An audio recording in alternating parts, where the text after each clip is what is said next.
Hey, this is Danny here from Podcast Stories. Thanks so much for listening, and I'd love for you to get the latest episodes when they're released. So make sure to follow on your favourite podcast app or hop on over to podcasterstories.com/listen. If you enjoy the show and want to support it, you can do that at podcasterstories.com/support to join other supporters just like you. Thanks so much for being part of the Podcaster Stories community. And now, here's this week's episode. I don't know if it's like a gene or in your DNA, or I feel like it's something you must be born with. Because even when I was a kid, I would gather up like free candy and pencils and things like that and then sell them to my friends. But I didn't actually start a business until 2008 was my first business. And it was actually a photography business. But after a few years, I decided I wanted to switch to online business just because the overhead was getting so expensive with photography, with maintenance and upkeep of the equipment and stuff. And so it was, I think once I started online businesses that I really realized that that's the path I want to go is. Hi, and welcome to Podcaster Stories. Each show we'll have a conversation with podcasters across all mediums and share their story, what motivates them, why they started their show, how they grew their show, and more. We'll also talk about their personal lives and some of the things that have happened that have made them the person they are today. And now, here's your host, Danny Brown. Hi, and welcome to another episode of Podcaster Stories, where we get to meet the people behind the voices of the show we listen to. This week, I have Sarah St. John, who is the host of the Frugalpreneur podcast, Building a Business on a Bootstrapped Budget. That looks to help you make money online. Sarah, welcome to the show. I appreciate you joining us today. How about you tell us a little bit about yourself and the show? Well, thank you for having me. I appreciate it. So I started the show, it's been over a year now. And actually it started as, well, I was writing a book called Frugalpreneur. And the show originally started as kind of to complement the book or kind of coincide with the book just as a marketing maneuver, I guess. And so it was supposed to be like maybe 10 episodes or something like that. But I found with the podcast, I was gaining more leverage with the podcast than the book, and I enjoyed the process. And so I was like, you know what, I'm just going to keep this show going. And I've just enjoyed being able to, I do some solo episodes, but most of them are interview based with different people. There are some people in the podcasting space or online courses, drop shipping, affiliate marketing, just like the various ways to make money online and on a budget. And I've just enjoyed the conversations and the connections I've made. And, it's interesting, and I think other people have used this analogy, is that if you were to try to call up one of your favorite entrepreneurs and be like, hey, can I have an hour of your time?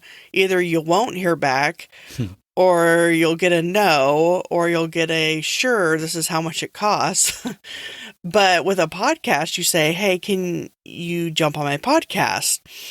And a lot of the time, sometimes you don't hear back, but a lot of the time, yeah, they'll be willing to. And so you make a connection with those entrepreneurs and or whatever niche you might be in. It doesn't have to be a business podcast, but make connections in your field, and which then opens up more connections, and it just kind of just keeps going. Now, I know you'd mentioned that the podcast was originally set up as a marketing avenue for your book. At what stage did you, whether it was realize or sort of spot an opportunity, if you like, to move it beyond promotional for your book and sort of take on a life of its own and into the format that it is now? Like how far in, how many months in? Yeah, was it like something that sort of clicked that you thought, you know what, I want to really keep going at this. I've got an idea for this now. Well, I had done a few episodes when that book had come out, and then I'd kind of fallen off the wagon for a little bit, and then picked back up and really hit the ground running when I picked it back up. And so I would say when I picked it back up was when it took off, and just, I was interviewing a lot of people at that time in the podcasting arena, like Dave Jackson and Evo Terra and Mark Asquith and all them. And it was like, in the process, I think, of interviewing them even, I was just realizing the benefits or potential of podcasting. And so then, and I enjoyed the process of, producing and editing and all that stuff. I didn't hire out a company to do that. And so then I just recently started a podcast production agency and then a directory, podcastresourcedirectory.com, because when I was starting podcasting, there wasn't at that time like a place you could go to find all the tools and resources and education and whatever. I think there's a couple now after I started mine, but and now that podcasting is really becoming big, I think there's more of those out there. But so I started the directory to kind of help people who are looking to start a podcast find the tools and resources. And then I just recently, my book called Frugalpreneur just came out this week, actually, at the time of this recording. And so I've just kind of gone in the whole podcast direction, because I was kind of doing several things online when I launched the Frugalpreneur podcast and the book. I was doing drop shipping, affiliate marketing, blogging, just everything, on demand, t-shirts, and print on demand. And so, but once I started podcasting, that's kind of what took over, and so that's my focus now, is all things podcasting. And you'd mentioned you sort of got back into the saddle, so to speak. That was March this year, is that correct? You took almost like a year off, or half a year? I was looking at your show, there was a big gap between two episodes. Was it scary to try jump back in thinking, is anybody still going to be listening, or do I have to start from scratch again? Or Yeah, so I started the podcast, when was it? Was it June of 2019, I believe? And I did, I think, 7 episodes. And that was with the launch of the book. And then, I took a big, because I had actually, I had switched jobs. No, I started the podcast, I think, in April. It was in June that I stopped doing the podcast of 2019, because I had just gotten a new job and that was taking up, time and whatever. But it was during when COVID hit and quarantine and all that stuff. I was like, so I started to work from home, but there was only so much with my job that I could do from home. And so I was left with all this extra time. And that's when I was like, okay, I need to get this going again. And that's when I really picked up steam, I guess you could say. I did kind of wonder and worry about, okay, I've had this big gap. Let's see, that would have been, a 9-month gap, I guess. But it didn't really seem to, I don't know.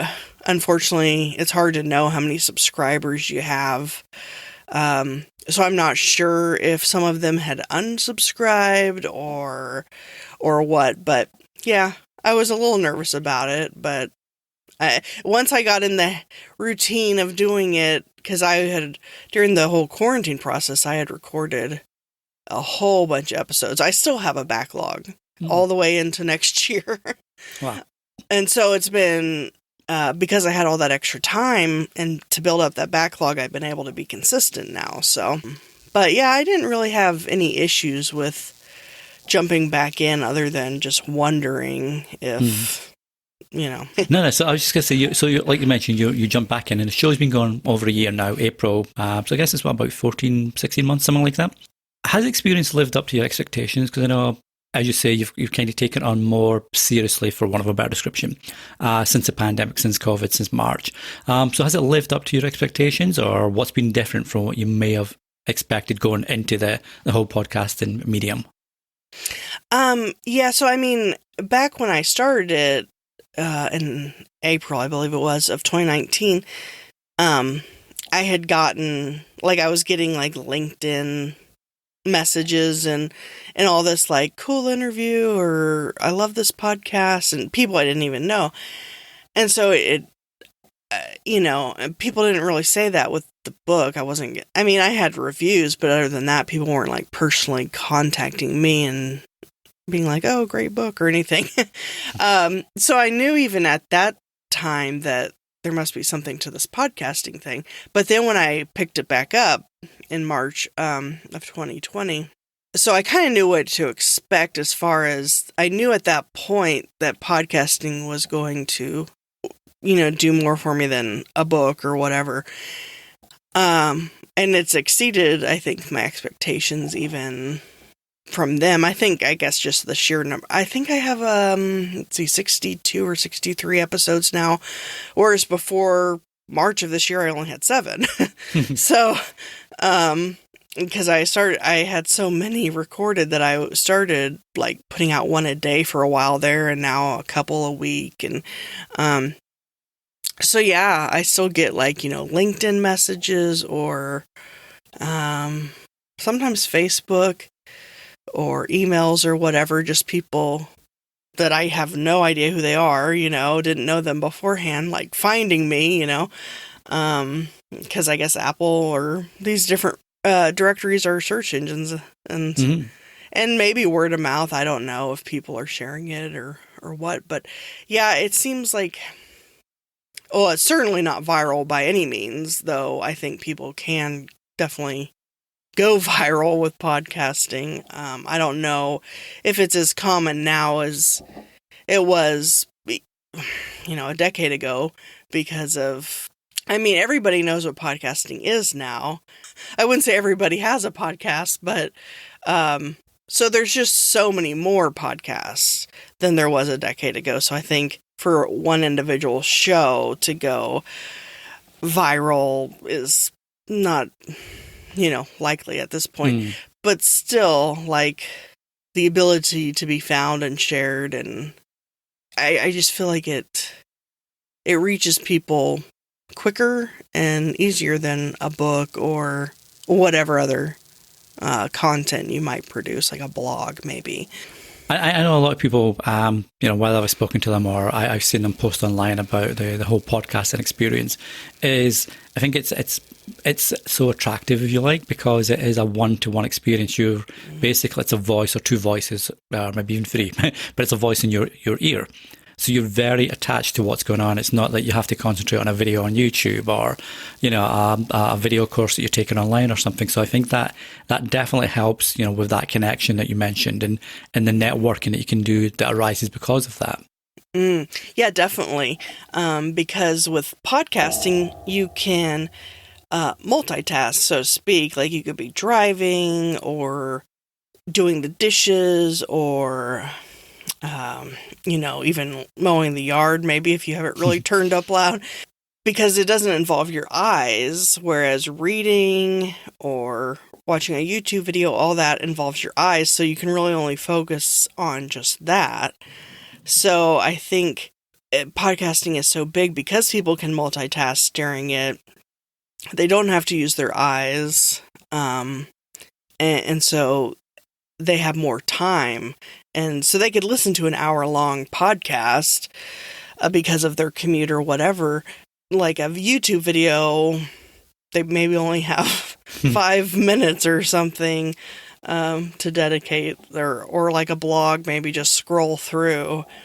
So I feel like as far as content, that it's definitely the wave of the future, maybe, like the direction things are going. Yeah, it's definitely hard to drive a car if you're having to look at a YouTube video. Right. Not recommended. And then obviously, the show is built from an entrepreneurial background with yourself. And you mentioned that you get a lot of messages and a lot of connections, say on LinkedIn, for example, that after a specific episode or a guest that's been on or a topic that's been discussed, people will reach out to you.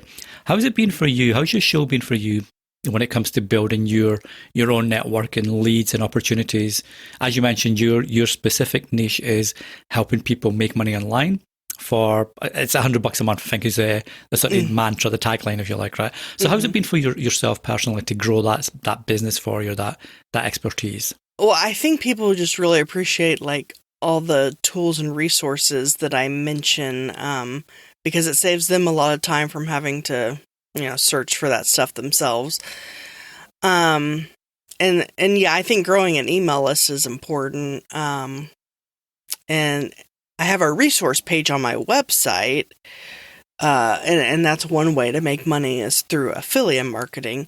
So basically any resources that I use and recommend that people can use for free or very inexpensively, I have on the resource page, or sometimes I've just recently started doing a couple of podcast episodes about different resources and whatnot, and people really, I think, they like that because then they don't have to spend the time researching that stuff themselves, like the best email marketing platform on a budget, or, that kind of thing.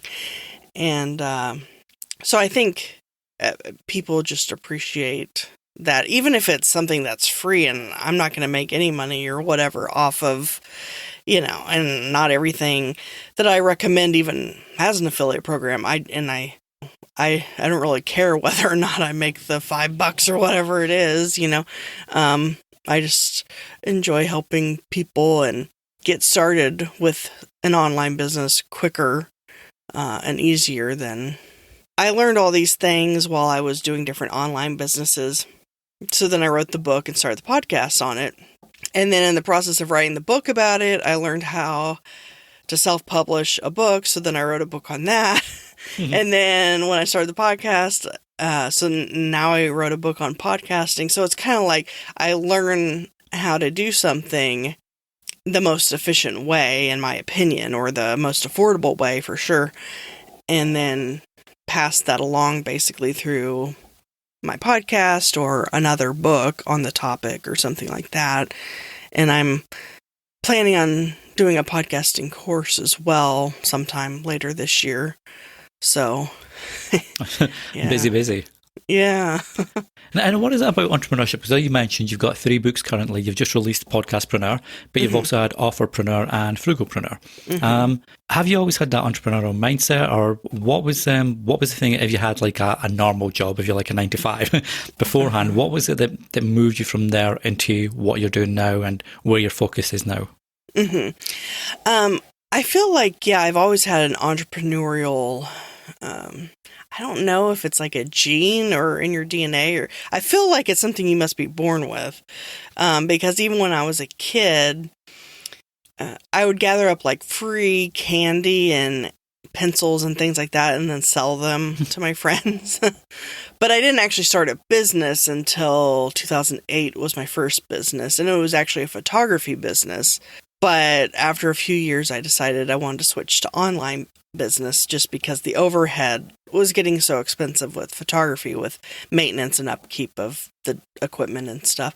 And so it was, I think once I started online businesses that I really realized that that's the path I want to go is as an entrepreneur, and just the different types of ways you can make money online. And so I've tried it all pretty much.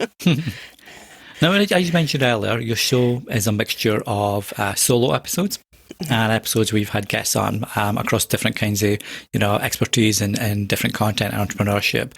Are there any episodes that have stood out for you in particular? And if so, why that one, or why these 2 or 3, etc.?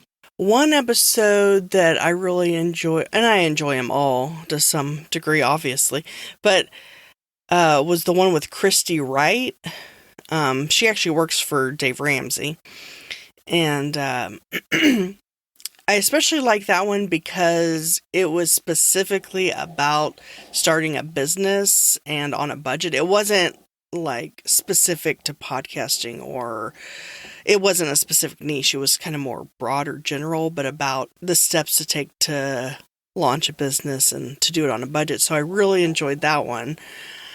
Let's see. I had Nick Loper on from Side Hustle, the Side Hustle Show. So that was also nice because it was about side hustles and ways to make money online, and so it was more kind of general. I did one with Mike Morrison of the Membership Guys, and that was all about membership sites and whatnot. But I really liked a lot of the points that he made in that episode and learned a lot. I feel like I learn a lot in every episode I do, which is, so it's also kind of like you're getting free coaching basically, because you're learning from these people. But I would say, as far as my episodes that are currently out, because I still have a backlog, those are at least three of my favorite ones.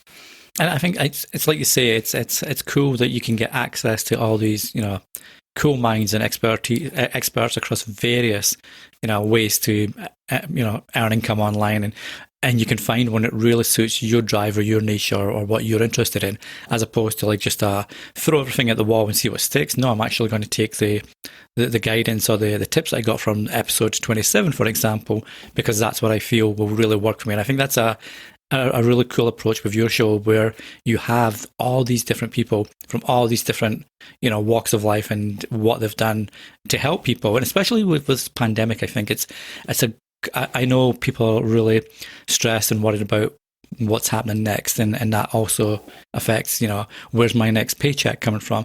And I think it's a time that some people could look at, well, here's a side hustle that I could do to supplement, what I'm doing at the moment. Mm-hmm. Yeah, I think so.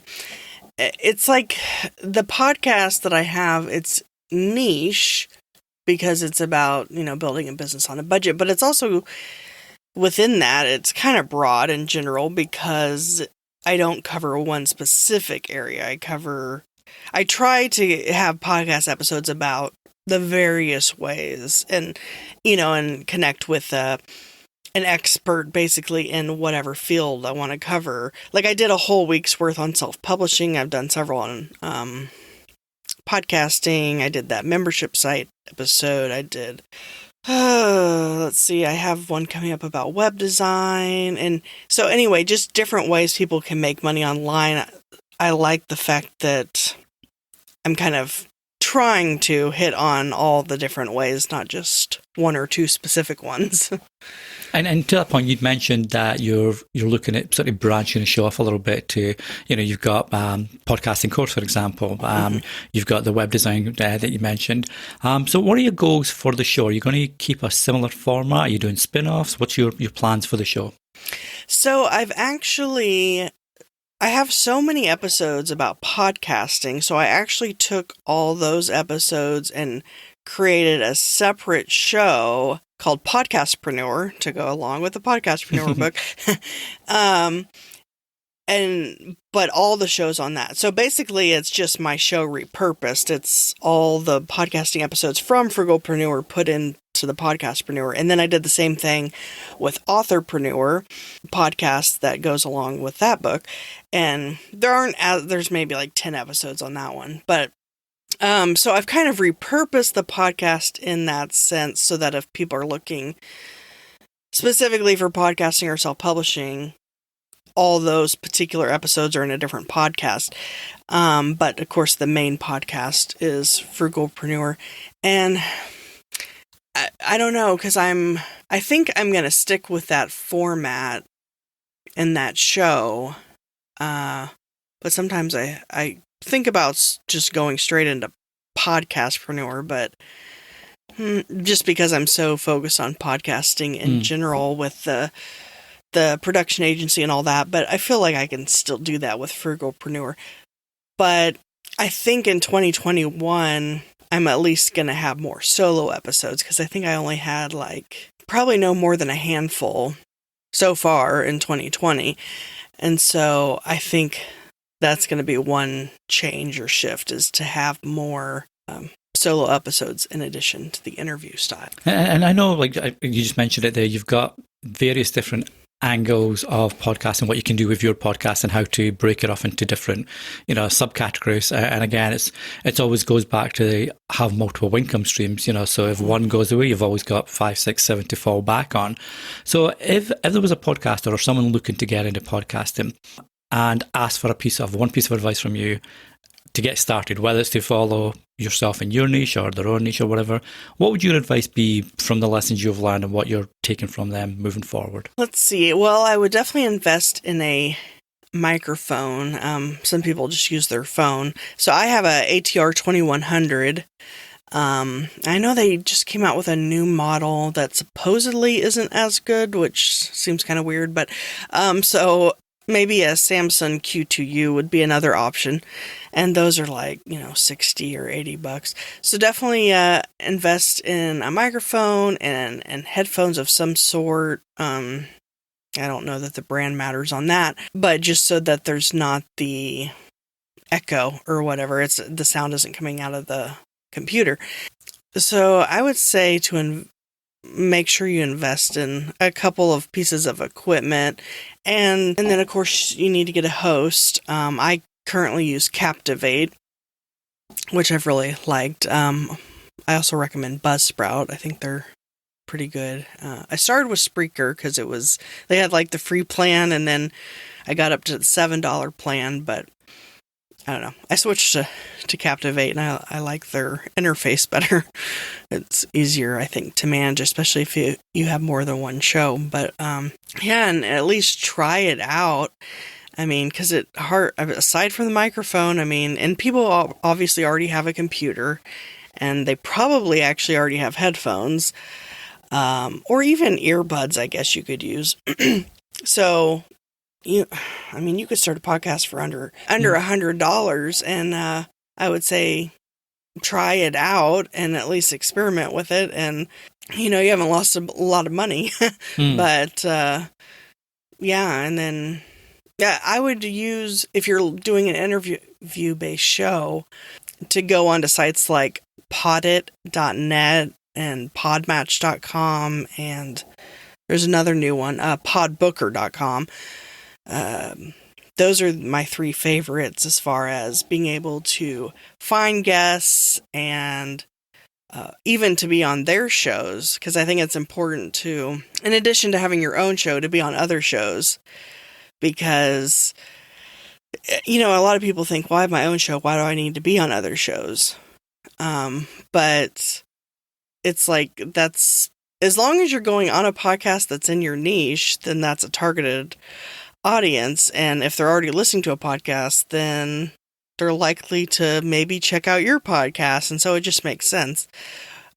Or even, like, let's say you don't want to have your own podcast, you should still be a guest on other podcasts. I know Dory Clark, I don't know if you're familiar with her. I don't think she has her own podcast, but she goes on podcasts all the time.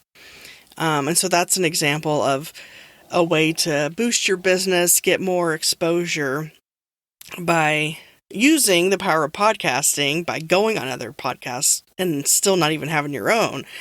And then you don't even have to worry about editing and all that stuff. You should still have a good microphone and all that, but I definitely recommend, whether you're hosting a podcast or want to be a guest on podcasts, to do something with podcasting, because I think especially since COVID, but even really starting back in 2019, the popularity of podcasts have just skyrocketed. Yeah, I think every business should have one. Yeah, and like you say, it's the barrier to entry now is so low. Obviously, you have sites that will let you record from your phone if you want to do that, but I love the fact that you mentioned whatever you do, get a good microphone, or at least a decent microphone, and headphones. It just makes all the difference. You can have all the amazing tech in the world and a bunch of audio mixing desks and everything, but if your vocals and you're not hearing that through headphones so you can adjust everything, if they're not there, people are going to switch off, I think, fairly quickly. So that's, and it's such a low barrier to entry as well. Yeah, I agree. Now, just to flip it up a little bit, because I'm always curious what makes people tick and what guides them or their decisions, if you like. Who would your all-time hero be, and why that person? Or it may even be an animal, it might be Dumbo, for example, but who's your all-time hero? I've never even thought about this. I guess I'll go with someone in the entrepreneurial space, because that's what would make sense. I think I probably have several, but I'll just go with John Lee Dumas, just because I think he opened up the whole podcasting space. Well, he wasn't the first or anything, but I think he, with his Podcaster's Paradise and just all his things podcasting, it's helped people realize the power of podcasting and the different ways you can monetize it. But really anyone, and Pat Flynn would probably be another one. So yeah, that's what I would say, I guess, if I had to pick one off the top of my head. No, for sure. And like you say, it's people that impact your life or influence your life. So it makes perfect sense, for you to mention the two chaps that you just mentioned.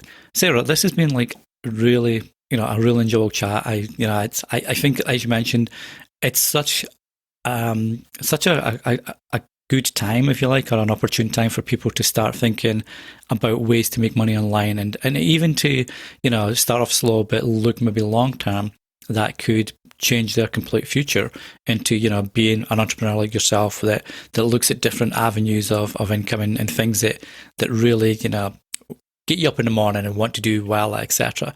So if people want to learn more about that and listen to your show and check out your resources or sign up for the upcoming podcast course, etc., where's the best place for them to find you online?